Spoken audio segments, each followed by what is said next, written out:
All right, yo, dope. You watched the first video? Did you watch the first video? I didn't vlog much in the first video. So after Tamarindo, we went to Monteverde. I think it was about like 3 hours away, inland, so like east. I am the one that drove the rental car there. And let me tell you, that trip was wild, especially at the end of it. The end of it was like going up into the mountains, because Monteverde is basically in the mountains.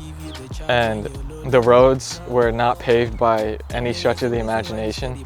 And there was no guardrails, basically driving on cliffs with sheer drop-offs on shitty ass roads, like potholes, like out the waz. It was wild. We were like just coming around a bend and I saw these cows just standing on a cliff. And I was like, all right, we have to pull over. This is sick. This is sick. They're standing on top of this mountain. Like, it's like this. It's literally, the incline is like this and they're just standing on it eating grass. And while we were pulled over there, this like 13-year-old kid and his sister, who's like equally as young, maybe it's his girlfriend, who cares, you know? Anyways, this 13-year-old kid and his sister, who's like equally as young, whipped by us on a motorcycle, neither of them wearing helmets or like any protective gear whatsoever, on this, like on top of this mountain road. Pretty wild. That just goes to show you nothing you already don't know, just how differences in the place that you grow up affect your behaviors, because that's wild. It was a shitty motorcycle, like dirt bike thing. A young kid just whips by us. Two people on a tiny motorbike, no helmet, just whip by on a pothole-filled road on top of a mountain. I know you would have loved me, give you full control. Still I beg you do not fall. Hold on, my love. Very soon you never got to wait. The town of Monteverde was pretty interesting. It wasn't great. It was just interesting, I would say. Definitely don't regret the experience, but it wasn't great. I think what it was is it wasn't warm. It was like 60 degrees. Granted, this was in January, but we were also just in the mountains. And we went there just hoping to soak up the sun the entire trip. But yeah, it was cold, relatively, like 50s, 60s. And it was cloudy the whole time too. And like misty, most of it too, because it was kind of like a rainforesty type region.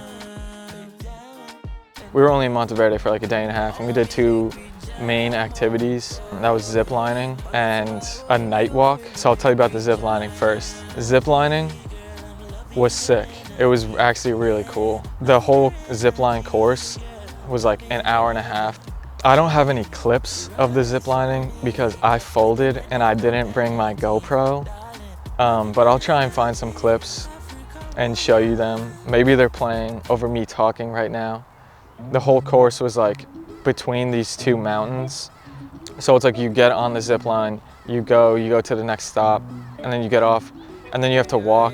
Sometimes the next one starts like right there, or you have to like walk up the mountain, like these steps, which was an unexpected exercise, which I appreciated. But yeah, the longest zip lines were really wild because it was going from one mountain to the other, and like in between it was like hundreds of feet between you and the ground, like certain death.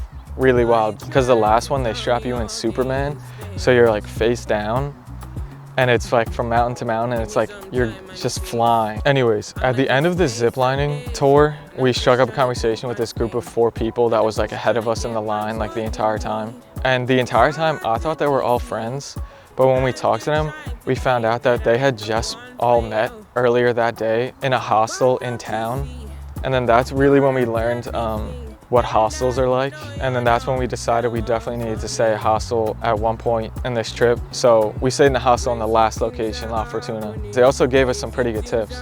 They told us about this app and website called Hostel World, which is basically like Airbnb, but for hostels. And they were like, anything below 8 stars, do not go to. Anything above 8 stars is gonna be like a good experience. And they just told us about like hostile environment, you know, hostile, that sounds bad, a hostile environment. But really a hostile environment is much different than a hostile environment. It's pretty friendly, too friendly if you ask me, but we'll get to that. But yeah, the tip about Hostel World, pretty good. Download that app. It's nice. If you're going on vacation and you need to save money, this is a good way of doing it. And you try to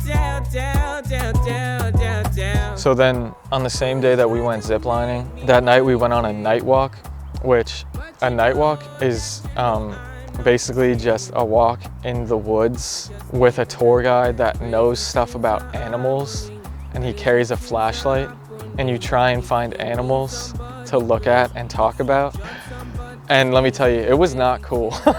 I sound like a downer, but no joke, it was the least worth it experience of the entire vacation. It was still enjoyable for like the comedic aspect of it and like the leisureness of it, but it really wasn't that wild. We had a hard time finding animals. I thought it was gonna be like, holy shit, there's poison dart frogs and giant spiders everywhere, this is sick. But we found one sloth, we found one monkey, we found one frog, and that was it. Trip was still good.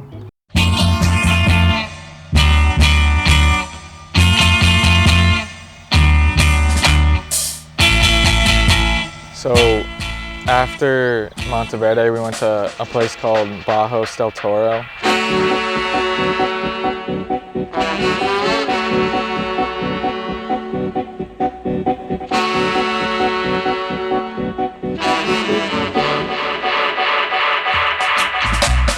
This town was really cool. I thought it was really cool. The town was in a valley between like a bunch of like surrounding mountains, and it was like the least touristy of all the locations that we went to. This is also the only destination where we actually met the Airbnb owner. And the Airbnb was like on a farm. It was like on a house on a farm.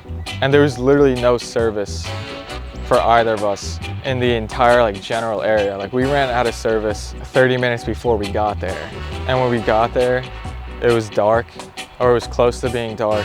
The whole place was locked. We had no way of getting in, but Frank went on the Airbnb app. The page was still open, so he could actually see the Wi-Fi password. So we logged into the Wi-Fi and then messaged the guy in the app, and then he came and let us in. And he was an incredible gentleman. His name was Emmanuel, and he spoke no English whatsoever, but he talked to us for like 45 minutes, an hour, and we talked through a translator the entire time, and it was just a really fun conversation. And he actually referenced us to the hike we went on the next day, which was the coolest hike I've ever been on in my life. And he also told us what restaurants to go to in town, which there's only like 3 to choose from. Yeah, this hike we went on,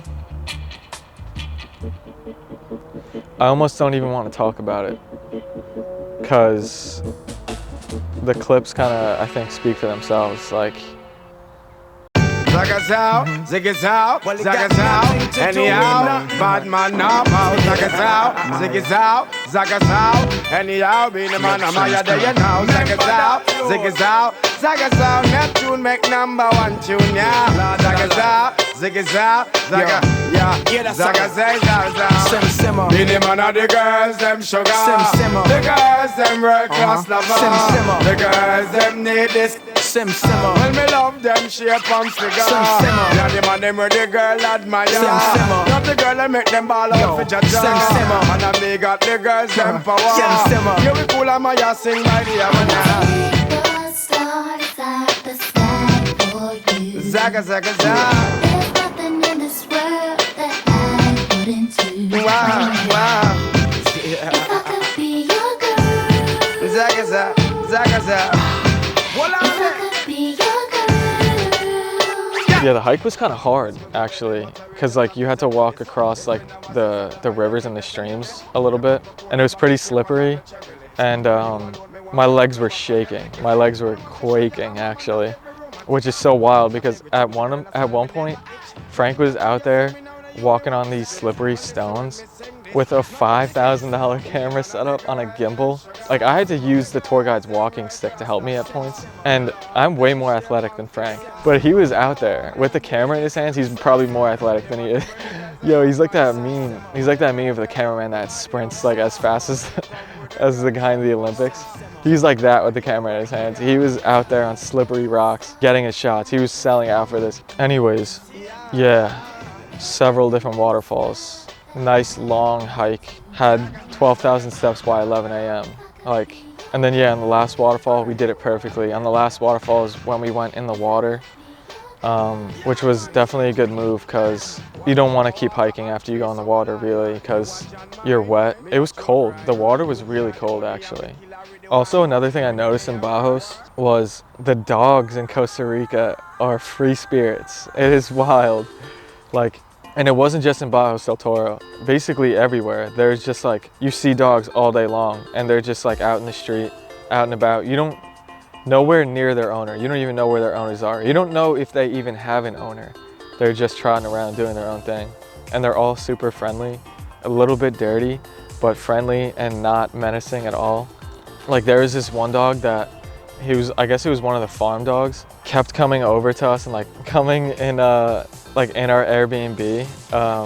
And we developed like a little relationship with this dog, but that dog was also a fucking menace because if you gave it attention, which we did, and we would pet him, you'd get into a humping frenzy. So we had to establish some boundaries with it. The loose dog's gotta stay loose. Yeah, the loose dog is staying loose. So yeah, after Bajos, we went to La Fortuna, which was our last destination. Will you see if this rhythm you have a patch? Yellow man made it. La Fortuna was cool. It was really cool. Weather-wise, it was refreshing because we got back into warm weather. It felt like Florida there, like humid, warm. It just felt like Florida weather there. See, the big draw of that town is it has like this huge volcano, which we learned on our tour that there's actually only like 30 days a year that you can actually see the entire volcano because the rest of the year the tip of it is just covered in clouds. La Fortuna I'd say is probably the second. No, La Fortuna is definitely the second most touristy location of like the 4 main locations we went to. A lot more gringos there, a lot more tourists. So many different places to eat. There was a million different places to eat. The hostel was really nice. It was really nice. I don't think we got really any shots of it. Yeah, it had a nice ping pong table, cool looking like lounge, kitchen, common area. So this tour we went on was pretty interesting. There was 3 tour guides and it was like one big tour of like 50 people. And how it was structured was like, first we went to a waterfall that they said you hike to get to, but compared to the hike we went on Bajos, this was like literally a stroll. And honestly, as soon as I saw the group of people that was on this tour, I knew it wasn't giving me an actual hike because there was some kids, there was some older people, and there was some people that just didn't look fit to be going on an actual hike. I knew when I saw that there was gonna be no actual hiking, but that was okay. It was more of a social tour, sightseeing tour, which I liked. And the tour guides were super chill. They were all Costa Ricans. We like got to know each of them, the tour guides, like throughout the tour. They were all really cool. They made it like really enjoyable, honestly. So you go from the waterfall and then we go to another small hike thing where you see the volcano. And then we went to like these hot springs thing. Met some cool people on this tour. We talked a lot with these 2 kids from Switzerland who were like around our age. They were bros, really. Had some pretty cool conversations, and there was like a lot of like talking to each other, like learning about what each other's country's like. That's the type of shit I was looking for when I was going on an international vacation, you know? Yeah, the tour was really nice. We found it on TripAdvisor. It may have been some of the best like socializing we did on the trip just because like we were with a group of people all day, which I liked. I liked that. It felt like a field trip. And it was nice to mix that in. Also, the tour guides were like kind of party animals, I feel like. At the last stop at the hot springs, they were feeding everybody drinks. They had this mixed drink. They were trying to get everybody hammered, which was like kind of funny. It was like unexpected, like, and when I talked with one of the tour guides at one point, I basically learned that they do this every day. They go on tours like almost every day and they end at the hot springs and they drink basically. But they were all like really good vibes. Yeah, La Fortuna was dope. If you could go there when you could see the full volcano, 100% I would go there. Even if not, it was still pretty cool because it was a cool town, a lot of nice places to eat, and pretty friendly people overall.